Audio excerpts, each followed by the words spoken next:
اللہم صلی علی محمد وعلی آل محمد کما صلیت علی ابراہیم وعلی آل ابراہیم انک حمید مجید۔ اللہم بارک علی محمد وعلی آل محمد کما بارکت علی ابراہیم وعلی آل ابراہیم انک حمید مجید۔ اعوذ باللہ من الشیطان الرجیم، بسم اللہ الرحمن الرحیم۔ إن في خلق السماوات والأرض واختلاف الليل والنهار لآيات لأولي الألباب الذين يذكرون الله قياما وقعودا وعلى جنوبهم ويتفكرون في خلق السماوات والأرض ربنا ما خلقت هذا باطلا سبحانك فقنا عذاب النار ربنا إنك من تدخل النار فقد أخزيته وما للظالمين من أنصار۔ اس سے پچھلے سبق میں ہم نے پڑھا تھا وَلِلَّهِ مُلْكُ السَّمَاوَاتِ وَالْأَرْضِ وَاللَّهُ عَلَىٰ كُلِّ شَيْءٍ قدیر، اور اللہ ہی کے ملکیت ہے آسمانوں و زمین کی بادشاہی، وَاللَّهُ عَلَىٰ كُلِّ شَيْءٍ قدیر، اور اللہ تعالیٰ ہر چیز پر قدرت رکھنے والا ہے۔ ان بے شک فی خلق السماوات والارض، آسمانوں اور زمین کی پیدائش میں، واختلاف اور تبدیل ہونے میں، اللیل والنہار، رات اور دن کے، ان سب میں کیا ہے؟ لآیات، یقیناً نشانیاں ہیں، لأولی الالباب، عقل والوں کے لیے۔ نشانیاں کس چیز کی؟ اللہ کی حقانیت کی، اللہ کی طاقت کا مظہر، اللہ کے اختیار کا مظہر۔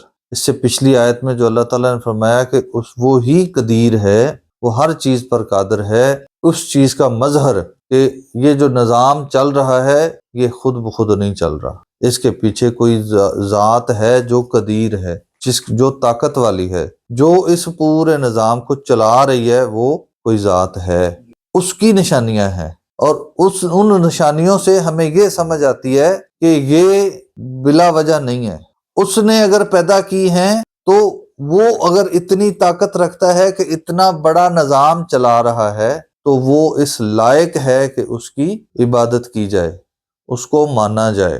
جب ہمیں یہ سمجھ آئے گی کہ یہ چیزیں، یہ جو اتنے بڑے بڑے نظام ہیں، اگر ہم اس نظام کو سمجھنے کی کوشش کریں تو ہمیں اپنا وجود بالکل ہی محسوس ہی نہ ہو اس کائنات کے اندر، ہمارا وجود اتنا چھوٹا ہے۔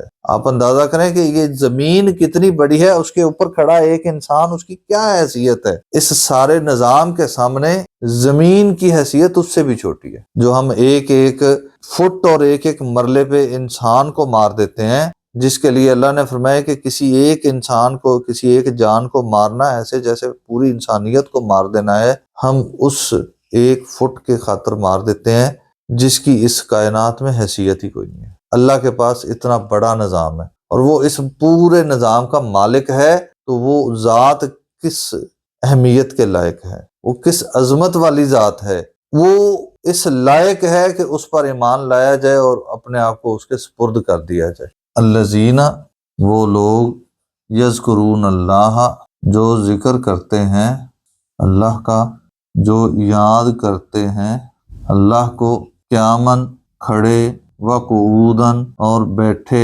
وعلی جنوبہم، اور لیٹے۔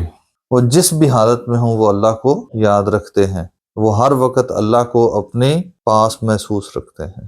جو شخص اللہ کو یاد رکھتا ہے، جو ہر لمحہ اپنا تعلق اللہ کے ساتھ جوڑ کے رکھتا ہے، اس کا فائدہ کیا ہے، اس کو حاصل کیا ہوتا ہے؟ وہ کبھی پریشان نہیں ہوتا۔ اس کو خوشی ملے تب بھی وہ اپنے آپ کو اللہ کے سپرد رکھتا ہے، اس کو تکلیف پہنچے تب بھی وہ اپنے آپ کو اللہ کے سپرد رکھتا ہے، وہ کبھی اپنے آپ کو تنہا محسوس نہیں کرتا۔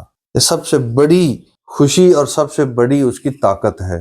وَيَتَفَكَّرُونَ، اور وہ غور و فکر کرتے ہیں، فی خلق السماوات والارض، آسمانوں زمین کی تخلیق میں۔ جو شخص آسمانوں زمین کی تخلیق میں غور و فکر کرے گا، اس کو اللہ یاد آئے گا کہ نہیں؟ وہ اس کو اس کائنات کے رموز کو جانے گا تو اس کو وہ یہ کہنے پر مجبور ہو جائے گا کہ اللہ اکبر، کہ اللہ بہت بڑا، جس نے اتنا بڑا نظام بنا دیا۔ دیکھیں نا، ایک اس کائنات کے اندر چھوٹا سا حصہ ہے ہمارے نظام شمسی کا. ہم اگر اپنے نظام شمسی کو ہی سمجھنے کی کوشش کریں تو زمین کا اور سورج کا آپس میں تقابل کیا ہے. ہمارے نظام شمسی میں کتنے 7 سیارے ہیں؟ 8 ہیں میرے خیال میں، اب 8 ہو گئے. یہ ان کے بارے میں یہ کہا جاتا ہے کہ یہ سورج میں سے ٹوٹ کے الگ ہوئے اور پھر اس کے گرد گھومنا شروع ہو گئے. تو ہمارا نظام شمسی اس کائنات میں ایک ڈاٹ کی طرح ہے، ایک نقطے کی طرح ہے. ہماری زمین کی کیا حیثیت ہے، اور اس زمین کے بعد پھر ہماری ایک انسان کی کیا حیثیت ہے. ایک انسان کا تو اتنا بڑا وجود ہے 6 7 8 فٹ کا. ایک چھوٹا سا کیڑا جو ہماری انگلی کے اوپر رینگ رہا ہوتا ہے اس کی کیا حیثیت ہے. اور وہ ذات، وہ رب جو اس کیڑے کی خوراک کا انتظام کر رہی ہے اور اس کو اس کیڑے کی حرکت کا بھی پتہ ہے، اور اس نے اس کیڑے کے اندر پورا زندگی کا نظام جمع کر دیا ہے، اس ذات کے بارے میں کیا کہیں گے. یہ ہے جب انسان غور و فکر کرتا ہے چیزوں کی تو اس کو کیا ملتا ہے؟ اللہ کی پہچان ملتی ہے. پھر اس کو اس بات کی سمجھ آتی ہے جو اللہ نے اوپر فرمایا واختلاف اللیل والنہار لآیات. ان ساری چیزوں میں نشانیاں ہیں. کس چیز کی نشانیاں؟ اللہ کی ذات کو پہچاننے کی نشانیاں. تو جب وہ شخص اللہ کی ذات کو پہچان لیتا ہے تو پھر کیا کرتا ہے؟ وہ اللہ کو ہر دم یاد رکھتا ہے. جیسے یہ مثال ہم پہلے کئی بار بیان کر چکے ہیں کہ ایک شخص بس میں بیٹھ کے سفر کر رہا ہے، اس کے ساتھ آ کے کوئی بیٹھتا ہے تو اس کو پہچان نہیں ہوتی. جب اس کو پتہ چلتا ہے کہ میرے ساتھ بیٹھا ہوا شخص جو ایک بڑا آفیسر ہے تو اس کا رویہ بدل جاتا ہے. یہی حال مومن کا ہونا چاہیے کہ اس کو جب پہچان ہو گئی اللہ کی ذات کی، پہچان لینے کے بعد اس کے رویے میں تبدیلی آنی چاہیے. اس کو اللہ کے سامنے اپنے آپ کو تابع کر دینا چاہیے، سپرد کر دینا چاہیے. یہ مقصد ہے یاد رکھنے کا. اور جو یاد رکھتے ہیں اور غور و فکر کرتے ہیں تو پھر اللہ سے کیا التجا کرتے ہیں؟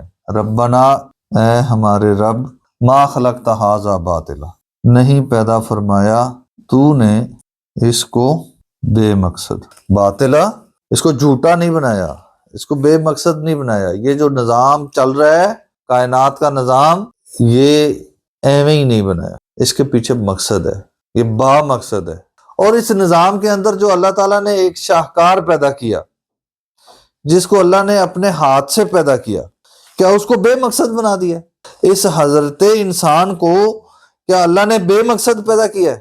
کیا اس لیے پیدا کیا ہے کہ یہ پیدا ہو اور پھر بڑا ہو اور پھر شادی کرے، کمائے، کھائے پیے، اپنی نسل چھوڑے اور چلا جائے؟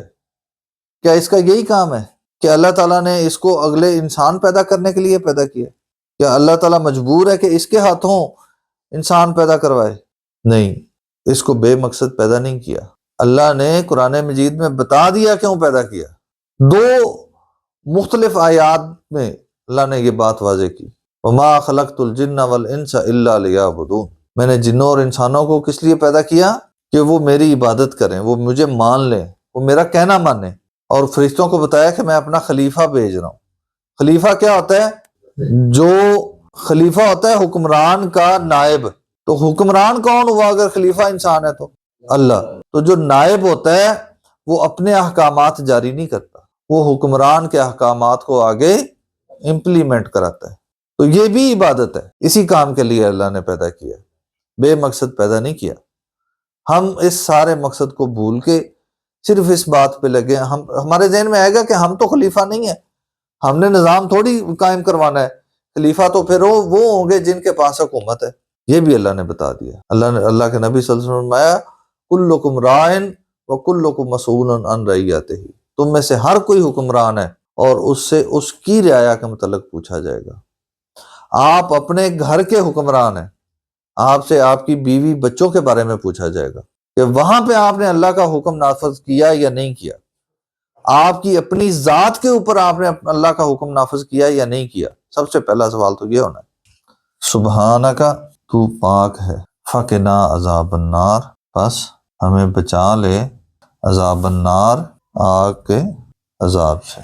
ربنا انک، بے شک تو نے، من تدخل النار، جس کو داخل کر دیا آگ میں، فقد اخزیتہ، پس تحقیق اس کو رسوا کر دیا۔ اے اللہ جس کے بارے میں تیرا فیصلہ یہ ہو گیا کہ وہ آگ میں جائے گا، اس کے لیے تو رسوائی کا پروانہ جاری ہو گیا، وہ برباد ہو گیا۔